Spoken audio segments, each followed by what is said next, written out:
দেখো, উচ্চ মাধ্যমিকে তোমরা 6টা সাবজেক্ট পড়েছিলে, এবার কিন্তু একটা সাবজেক্ট বেছে নেওয়ার পালা। এবং সেই সাবজেক্টটা যদি তুমি ঠিকঠাক করে বেছে নাও তাহলে কিন্তু জীবনে সফল হওয়ার একটা বড় সম্ভাবনা রয়েছে। আর ওই সাবজেক্টটা যদি ঠিকঠাক বেছে নিতে না পারো, তোমার পড়তে ভালো না লাগে বা ভালো লাগলে ভালো রেজাল্ট করার পরও যদি ক্যারিয়ার অপশান ভালো না থাকে তাহলে কিন্তু একটা বড় আনসার্টেন লাইফ তৈরি হয়ে যাবে। আজকে মেনলি আমরা বায়োলজির বা বায়োসায়েন্সের যে সাবজেক্টগুলো আছে তার মধ্যে প্রথম বেস্ট 7টা সাবজেক্টকে বেছে নেব, যাকে বলা হয় 7 ওয়ান্ডার্স অফ বায়োসায়েন্স। সেই 7টা সাবজেক্টের মধ্যে তোমার জন্য বেস্ট অনার্স কোনটা হবে, এবং যদি তুমি পাস কোর্সে পড়ো কীরকম সাবজেক্ট কম্বিনেশন হওয়া উচিত, বা অনার্স সাবজেক্ট কোন অনার্সের ক্ষেত্রে কী সাবজেক্ট কম্বিনেশন মাইনর সাবজেক্ট হিসাবে রাখা উচিত, এবং প্রত্যেকটা সাবজেক্টের কেরিয়ার অপশান কীরকম রয়েছে, বেস্ট ফিউচার কীরকম রয়েছে, কী কী জব গভর্নমেন্ট এবং প্রাইভেট সেক্টরে রয়েছে, সে সমস্ত কিছু আলোচনা করব। ভিডিওটা অবশ্যই শেষ পর্যন্ত দেখো, ভালো লাগলে লাইক করে বন্ধুদের শেয়ার করে দিও, চ্যানেলে নতুন হলে চ্যানেলটা সাবস্ক্রাইব করে নিও। দেখো, বায়োসায়েন্সের যতগুলো অনার্স আছে আজকে আমরা মেনলি 7টা সাবজেক্টকে বেছে নিয়েছি, যাকে বলা হয় 7 ওয়ান্ডার্স অফ বায়োসায়েন্স। তার মধ্যে প্রথমেই আমরা আসি বায়োসায়েন্সের কোর সাবজেক্টগুলোতে, যাকে বলা হয় ক্লাসিক্যাল বায়োলজি সাবজেক্ট, যেমন জুলজি, বটানি এবং ফিজিওলজি। এই 3টে সাবজেক্টকে আমরা প্রথমে বেছে নেব।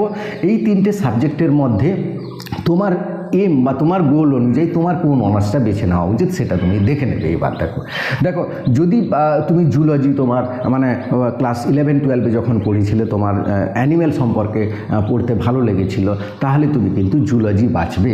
হ্যাঁ, এবং যদি তোমার উদ্ভিদ সম্পর্কে পড়তে ভালো লেগেছিল, 11-12 অনেকগুলো উদ্ভিদ এ নিয়ে চ্যাপ্টার রয়েছে, তাহলে তুমি বটানি অনার্স নেবে। আর যদি ক্লাস 11-এ একটা ইউনিট ছিল পুরো হিউম্যান ফিজিওলজির উপর, সেটা তোমার যদি পড়তে ভালো লেগেছিল তুমি অবশ্যই ফিজিওলজি নেবে। তবে এই 3টে সাবজেক্টের মধ্যে কেরিয়ার অপশানে কীরকম পার্থক্য রয়েছে একটু আমরা দেখে নেব। দেখো, এবারে বলি যারা জুলজি অনার্স নেবে তাদের সাবজেক্ট কম্বিনেশন কী হওয়া উচিত। যারা জুলজি অনার্স নেবে তাদের সাবজেক্ট কম্বিনেশন মাইনর সাবজেক্ট হিসাবে বটানি বা ফিজিওলজি এই দুটো রাখা উচিত।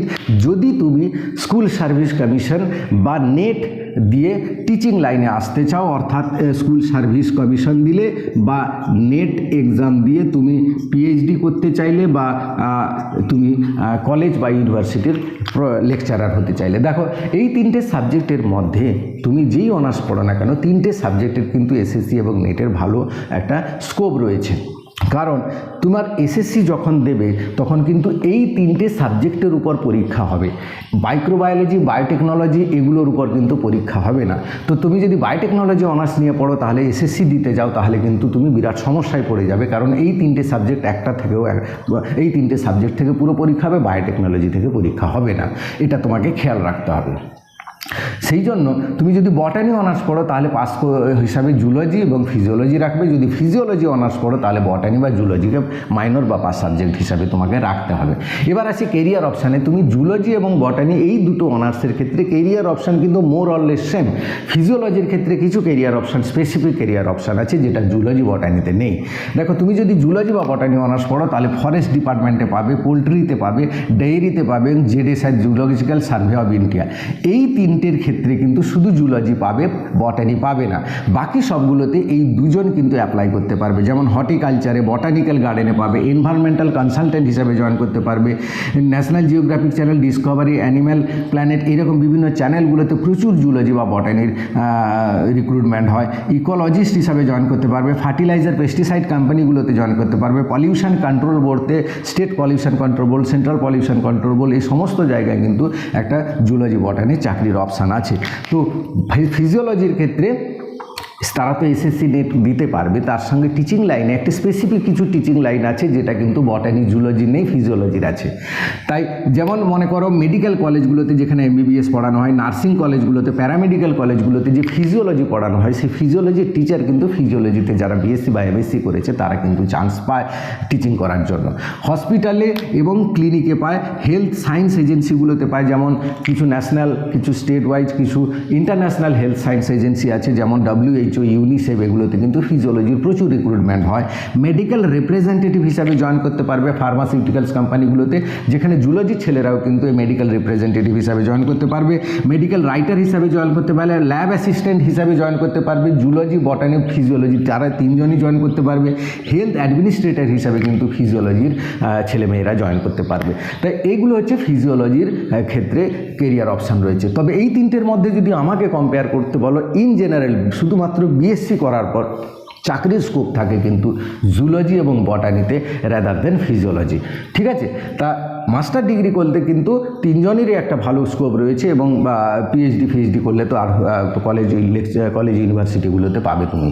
এবার আসি বায়োটেকনোলজি এবং মাইক্রোবায়োলজির কথা। এই দুটো সাবজেক্ট কিন্তু বায়োসায়েন্সের একটা স্পেসিফিক সাবজেক্ট, অ্যাপ্লাইড দিকে এর কিন্তু অ্যাপ্লিকেশান রয়েছে। তোমার ক্লাস 12-এ যখন বায়োটেকনোলজি পড়েছিলে, রিকম্বিনেন্ট ডিএনএ টেকনোলজি বা মেনলি ডিএনএ জিন এই সম্পর্কে এখানে পড়ানো হয়। এইগুলো পড়তে যার ভালো লাগে তারা কিন্তু বায়োটেকনোলজি নেবে। আর যারা মাইক্রোবস অর্থাৎ অণুজীবগুলো নিয়ে পড়েছিলে, যেমন ছত্রাক, ব্যাকটেরিয়া, ভাইরাস, প্রোটোজোয়া এই সমস্ত নিয়ে পড়েছিলে তখন যদি তোমার এগুলো পড়তে ভালো লাগে, বা সিঙ্গেল সেল প্রোটিনের যে অ্যাপ্লাইড দিকগুলো রয়েছে, বা রোগ অসুখ নিয়ে মাইক্রোবসের যে ব্যাঘট এগুলো রয়েছে, সেইগুলো নিয়ে যার ভালো লাগে সে কিন্তু মাইক্রোবায়োলজি অনার্স নিবে। কিন্তু এখানে আমি একটা কথা বলবো, বায়োটেকনোলজি বা মাইক্রোবায়োলজি যাই অনার্স নাও না কেন, বিএসসির পর কিন্তু খুব একটা চাকরির স্কোপ নেই। তাহলে চাকরির স্কোপ কোথায় আছে? তুমি যদি মাস্টার ডিগ্রি করো, তারপরে পিএইচডি করো, তাহলে বায়োটেকনোলজি এবং মাইক্রোবায়োলজিতে খুব ভালো চাকরির স্কোপ রয়েছে, যেখানে কিন্তু জুলজি, বটানি, ফিজিওলজিতে অতটা নেই।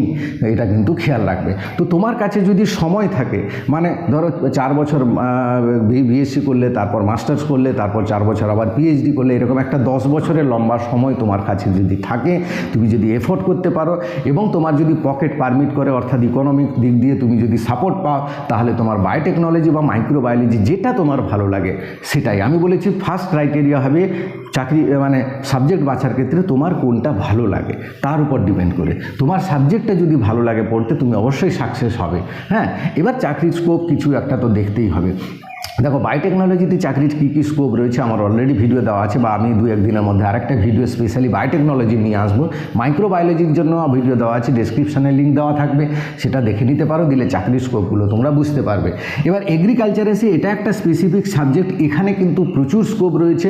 গভর্নমেন্ট সেক্টরে অতটা বেশি না থাকলেও প্রাইভেট সেক্টরে প্রচুর স্কোপ রয়েছে। যারা ফিজিক্স, কেমিস্ট্রি, বায়োলজি বা ফিজিক্স, কেমিস্ট্রি, ম্যাথামেটিক্স যে কম্বিনেশন নিয়ে পড়েছে, দুজনেই কিন্তু এগ্রিকালচারে বিএসসি করতে পারবে।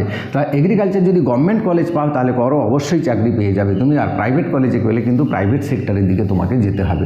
নিউট্রিশন অনার্স নিয়ে পড়লে তুমি নিউট্রিশনিস্ট বা ডায়েটিশিয়ান হতে পারবে। এই নিয়ে অনেক ভিডিও আমার দেওয়া আছে, যেগুলো ডেসক্রিপশানে দিয়ে দেবো, তোমরা অবশ্যই দেখে নেবে। এরও স্কোপ ভালো আছে, সার্ভিসও করতে পারবে, নিজে নিউট্রিশনিস্ট বা ডায়েটিশিয়ান হিসেবে প্র্যাকটিস করতে পারবে।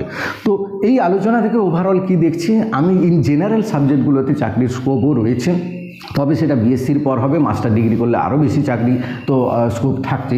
কিন্তু বায়োটেকনোলজি, মাইক্রোবায়োলজি তারাই বেছে নেবে যাদের ক্ষেত্রে সময় কিন্তু হাতে বেশি রয়েছে, বা একটা হায়ার স্টাডি না করলে কিন্তু চাকরির স্কোপ তেমন কিছু নেই। হ্যাঁ, তো এইটা ব্যাপারটা খেয়াল রাখতে হবে। আর এগ্রিকালচার এবং নিউট্রিশনিস্ট নিয়ে তোমরা যে ভিডিওগুলো দেওয়া আছে অবশ্যই দেখে নেবে। তো এই ছিল আজকের ভিডিও।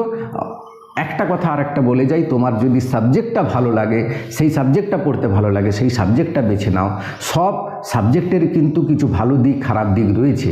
তো ভালো লাগার সাবজেক্টে ভালো রেজাল্ট করলে, ভালোভাবে হায়ার স্টাডি করে এগিয়ে যাও যদি, তাহলে অবশ্যই সাকসেস হবে। তো এই ছিল আজকের ভিডিওটা অবশ্যই লাইক করে বন্ধুদের শেয়ার করে দিও। Thank you for watching.